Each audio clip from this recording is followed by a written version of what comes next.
Au niveau du développement économique de Saint-Lazare, deux choses importantes à retenir, c'est qu'on a eu une conserverie qu'on peut appeler aussi une cannerie. Donc, c'est vraiment l'idée de mettre des légumes en canne, mais aussi une crèmerie.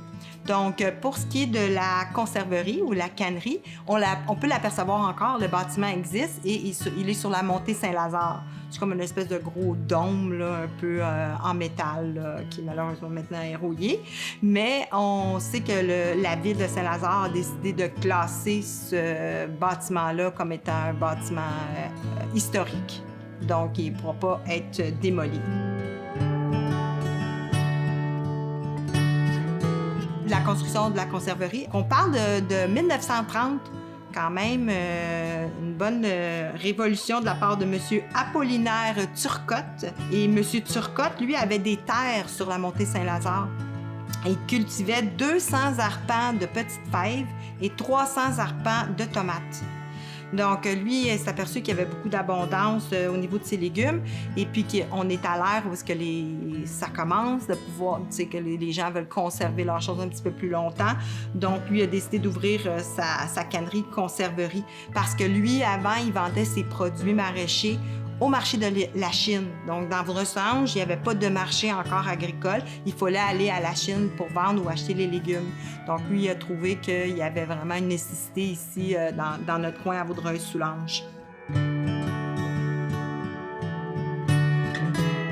Ensuite de ça, ils ont décidé de fonder une coop agricole. Et là, vous allez reconnaître des noms de familles, des familles fondatrices de Saint-Lazare. On avait Alphonse Sauvé, Alphonse Martel, Albert Ménard, Wilfred Martel et Théotime Martel, qui eux se sont mis ensemble pour fonder la coop agricole. Donc, ils sont allés à la banque du village de Saint-Clet pour aller chercher un prêt officiel et pour pouvoir un peu exploiter davantage cette conserverie-là. Donc, ils ont fait l'embauche de plusieurs employés. Donc, ça c'est bien, ça a fourni des emplois ici dans la région à Saint-Lazare. Et puis, ils sont allés chercher des produits de d'autres cultivateurs aussi. Donc, les cultivateurs, c'était un grand changement pour eux parce qu'au lieu de vendre justement à plus petite échelle dans les marchés ou à des gens, des particuliers, bien, ils allaient vendre à la cannerie des grandes récoltes qui, eux, après ça, c'est des produits qui étaient revendus, entre autres, chez Snyder et Fils, qui était une autre cannerie qui existait à Sainte-Geneviève. Donc, souvent, le canage de Saint-Lazare était vendu à Snyder et Fils.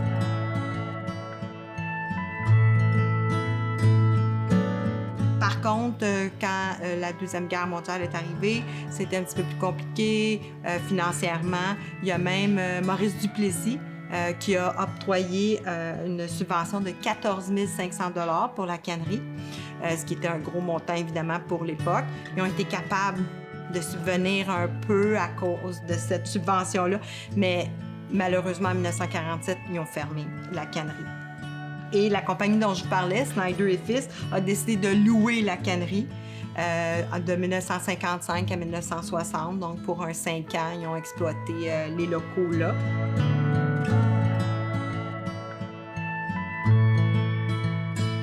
Ensuite, la compagnie Snyder et Fils est déménagée en Ontario. Donc, ils ont arrêté de louer la cannerie de Saint-Lazare. Et puis, elle se trouve exactement au 1417 montée Saint-Lazare.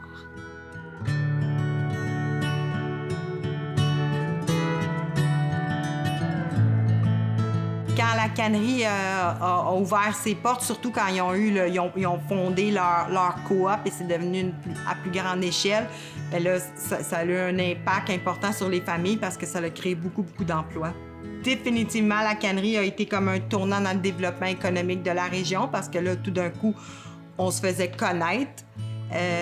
Les produits se faisaient connaître aussi. Il y avait une fierté aussi qui s'installait de dire que c'est les produits qui sont cultivés ici à Saint-Lazare, qui sont mis en canne, puis après qui voyagent, qui s'en vont dans plein de foyers, plein de régions.